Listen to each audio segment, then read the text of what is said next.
जय गुरु जी, शुक्राना गुरु जी, अनंतम अनंतम शुक्राना। ये मेरा शुक्राना सत्संग है। मंत्र जाप करेंगे।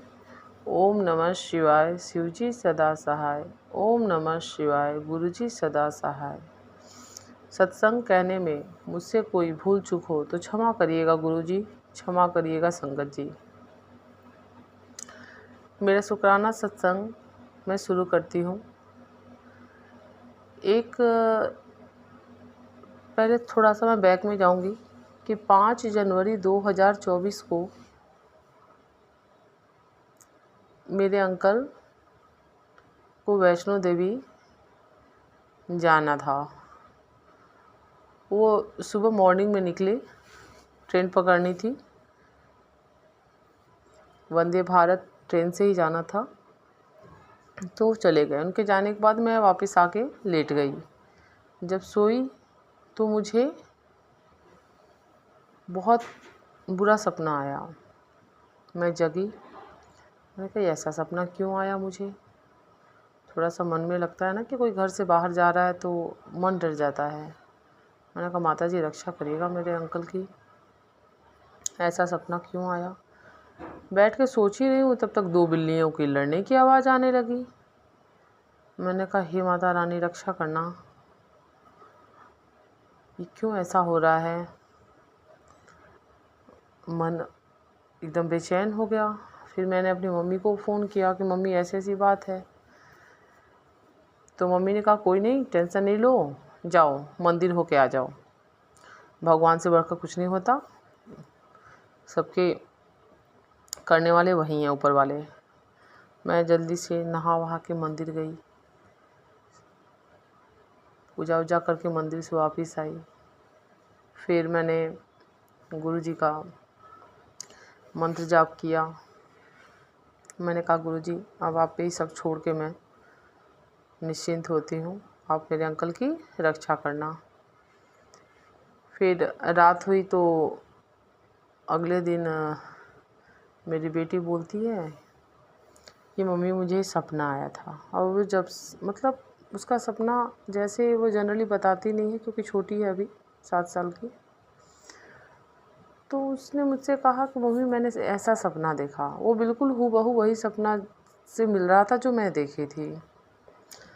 मैंने कहा अरे भगवान ये तो सपना ऐसा क्यों हुआ, मुझे भी आया, मेरी बेटी को भी अगले दिन आया। मैं डर गई। मैंने अपने अंकल को फ़ोन लगाया, बोले सब कुछ ठीक है, अच्छे से दर्शन वर्शन हो गया, अब हम लोग निकलेंगे। फिर भी मन में बेचैनी हो रही थी। तो फिर मैंने अपनी मम्मी को से बात की तो मम्मी बोली कुछ नहीं होता, भगवान का नाम लो, भगवान से बढ़ के कुछ नहीं होता। मैं गुरु जी का मंत्र जाप करना शुरू कर दी कि गुरु जी आप रक्षा करिएगा मेरे अंकल की। और जैसे ही अंकल आते हैं वैष्णो देवी से, वैसे ही मैं बड़े मंदिर लेके आपके पास आऊँगी। उनको अपनी कृपा दृष्टि बस मेरे अंकल पे बनाए रखिएगा मेरे गुरुपा।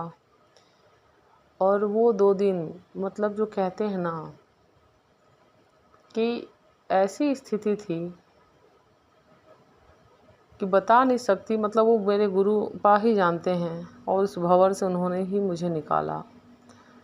बहुत मुश्किल से वो दिन मैं काटी, क्योंकि मन में अलग अलग विचार आ रहे थे जो कहते हैं ना कि मतलब सोच सोच के हालत ख़राब हो जाना। फिर मेरे अंकल अच्छे से माता जी का दर्शन करके वैष्णो देवी से आ गए। गुरु जी की असीम कृपा रही। जय गुरु जी, शुक्राना गुरु जी। मैंने अपने अंकल से कहा कि मैंने कहा है कि जैसे गुरु जी आपको अच्छे सही सलामत घर पहुंचा देंगे, हम बड़े मंदिर चलेंगे। तो अंकल ने कहा ठीक है, लेकिन वही है कि जब तक अपने गुरुपा हमें ना बुलाएं बड़े मंदिर, तब तक हमारा नहीं जाना हो पाता। तब तक हमने कोई कार नहीं ली थी जनवरी में। 14 फरवरी 2024 को हमने अपनी नई कार ली। तो मेरी दिली तमन्ना यही थी कि मैं अपनी कार को पहले ले जाके ब्लेस करवाऊँ बड़े मंदिर में।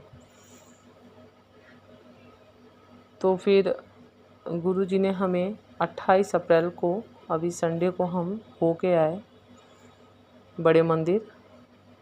जय गुरु जी। और गुरु जी की ब्लेसिंग भी हमें स्टिकर मिली। शुक्राना गुरु जी, अनंतम अनंतम शुक्राना। बड़े मंदिर की मैं एक बात बताती हूँ, जो गुरु जी को मानते हैं वो 100% जानते हैं कि गुरु जी आपके मन की बात जान भी लेते हैं और पूरी भी करते हैं बिना कहे। मात्र सोचने, आप सोचते हो और वो गुरु जी पूरा करते हैं। तो जब फर्स्ट टाइम मैं गई थी बड़े मंदिर, तब मैं मेट्रो से फिर वहाँ से ऑटो करके बड़े मंदिर गई थी बैक साइड से। मन में एक इच्छा थी कि गुरुजी अगली बार बड़े मंदिर बुलाइएगा ना तो अपनी कार से ही मतलब मुझे बुलाइएगा, अपनी कार से मैं आपके पास आऊँ और आपकी स्टिकर ब्लेसिंग के रूप में मुझे मिले और मैं अपने कार में लगाऊँ। वो साल भर पहले देखा हुआ सपना 1 अक्टूबर को गई थी मैं, 1 अक्टूबर 2023, और 14 फरवरी 2024 में कार लिए और 28 अप्रैल 2024 में मुझे बड़े मंदिर जाने का मौका मिला। तो फिर कहते हैं जो मन में सोचा था गुरुजी ने वो पूरा किया, कार भी मिला और गुरुजी की ब्लेसिंग भी मिली, स्टिकर उनकी। अब मैं बताती हूँ एक वाक़या जो बड़े मंदिर में हुआ मेरे साथ चमत्कार।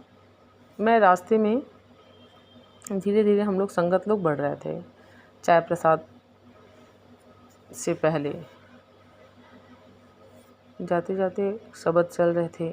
बहुत ही खुशनुमा माहौल, शांतिमय, सुकून वाला माहौल होता ही है बड़े मंदिर का, शांत, बहुत अच्छा लगता है। जय गुरु जी। वहाँ पे गए तो शब्द बज रहे थे लाउड स्पीकर पे, मैं सुन रही थी। तब तक मुझे अचानक से साईं जी का गाना मैं गुनगुनाने लगी। 2 लाइन आपको सुनाती हूँ। तुम करो कृपा मेरे साईं, तुम करो कृपा मेरे साईं। तो मुझे ध्यान आया कि अरे मैं तो गुरु जी के दरबार में हूँ, मैं साईं जी का गाना क्यों गुनगुना रही हूँ, मुझे तो गुरु जी का मंत्र जाप करना चाहिए, उनका गाना ही गुनगुनाना चाहिए। फिर मैं मंत्र जाप करना शुरू कर दी। अभी मैं मुश्किल से 2-4 कदम ही हम लोग आगे बढ़े होंगे, तब तक वो गाना जैसे ही बंद हुआ, नेक्स्ट गाना जो शुरू हुआ यही गाना था, तुम करो कृपा मेरे साईं।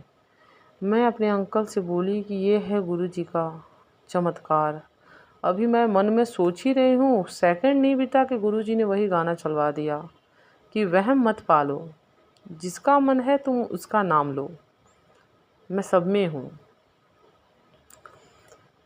जय गुरु जी, शुक्राना गुरु जी।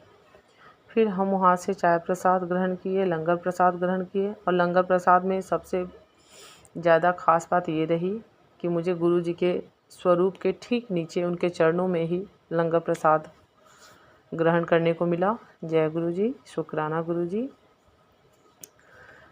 फिर हम वहाँ से जल प्रसाद लेके बाहर आ गए और ब्लेसिंग के रूप में हमने स्टिकर चाहिए था, तो स्टिकर भी मिल गया गुरु जी का। अब कार में गए पार्किंग में, तो बोले कहाँ लगाया जाए। मन में आ रहा था कि गुरुजी मैं बाहर भी निकल गई, अब जानो की भी हो गई, आप किसी रूप में दर्शन भी नहीं दिए, ना बटरफ्लाई ना मोर के रूप में। तब तक हम लोग बात ही कर रहे थे स्टिकर कहाँ लगाएं। तब तक 2 मोर के बोलने की बहुत तेज़ आवाज़ आई। मैंने कहा जय हो गुरुजी, आपने सुन ली ये भी बात मेरे मन की। शुक्राना गुरुजी, अनंतम अनंतम शुक्राना मेरे गुरुपा। आप हमारे मन की छोटी से छोटी बातें भी सुनते हैं, चाहे मन में क्यों न सोच रहे हों, आप उसको फटाफट यथासंभव होता है तो पूरी करते हैं आप। जय गुरु जी, शुक्राना गुरु जी। ऐसे ही अपने कृपा दृष्टि मेरे अंकल, मेरी बेटी और मेरे ऊपर बनाए रखिएगा। अब मैं अपने सत्संग को यहीं विराम देती हूँ। मंत्र जाप करेंगे। ओम नमः शिवाय, शिव जी सदा सहाय। ओम नमः शिवाय, गुरु जी सदा सहाय। जय गुरु जी, शुक्राना गुरु जी।